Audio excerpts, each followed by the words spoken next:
can't show you what's behind this closed door.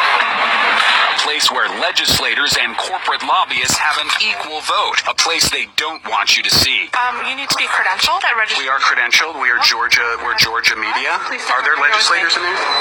Are there legislators in there? We are Georgia credentialed over media. Here? Please step over here. What?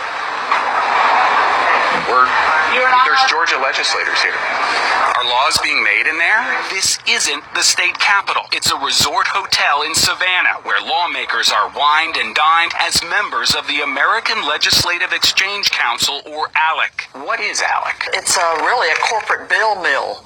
I mean, they're cranking out legislation, putting it in the hands of legislators who go back and file it. Georgia Senator Nan Orrick would know. She was once an ALEC member. What happens in these back rooms? There are votes taken that have the corporate folks at the same table voting with the legislators on what bills to pick.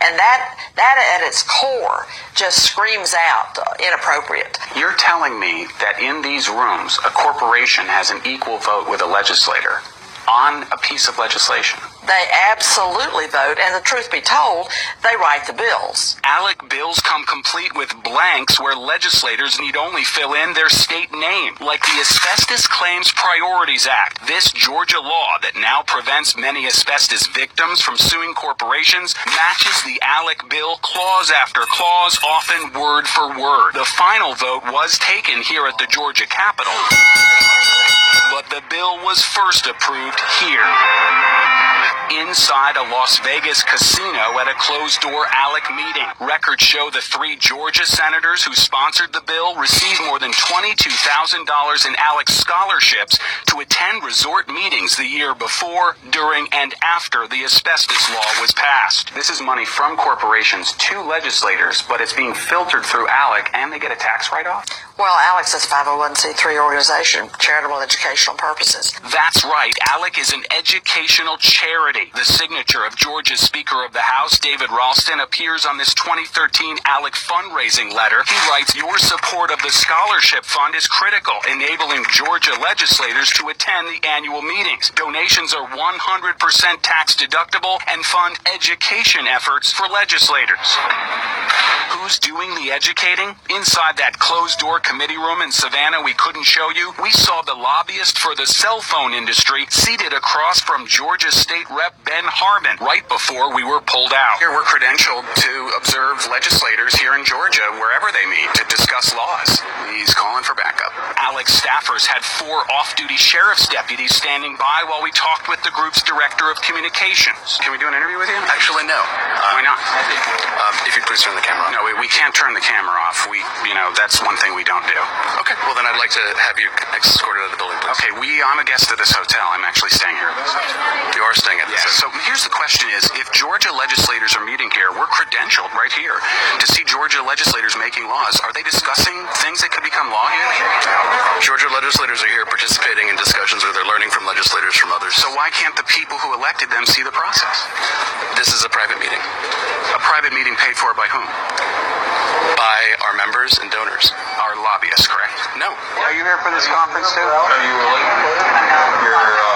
We met 2 lobbyists and a state representative from New England in the hotel bar the night before and recorded our conversation. You have to pay your own way? Well, on a trip like this,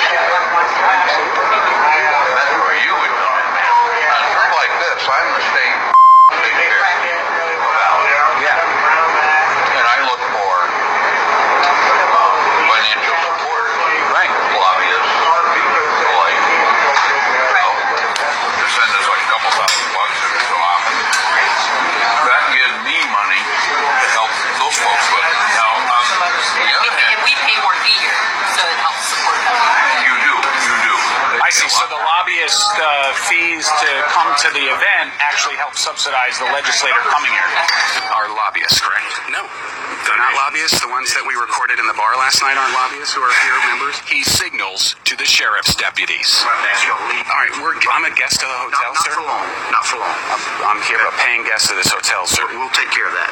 Escort you up to your room and get your things. Did we violate some law or something? I mean, are we violating a law here?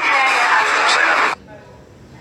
don't say nothing. One of the Georgia senators who sponsored that asbestos bill, Renee Unterman, told the 11 Alive investigators she later dropped out of ALEC, calling it a group of angry white men controlled by industry, not legislators.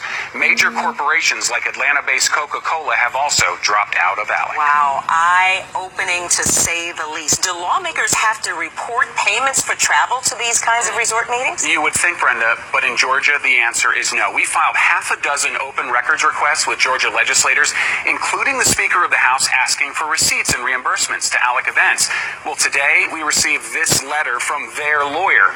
Your request is denied. Quote, the General Assembly is not subject to the Georgia Open Records Law. In other words, lawmakers specifically exempted themselves from a law they passed to make Georgia government more transparent. It's a good thing you made it out there. Those armed guards were standing for you. Yeah, absolutely. I mean, This is just baffling. We'll stay on it. And we wouldn't know it had it not been for this report. No. All right, Brendan, Thanks. thank you. Fine.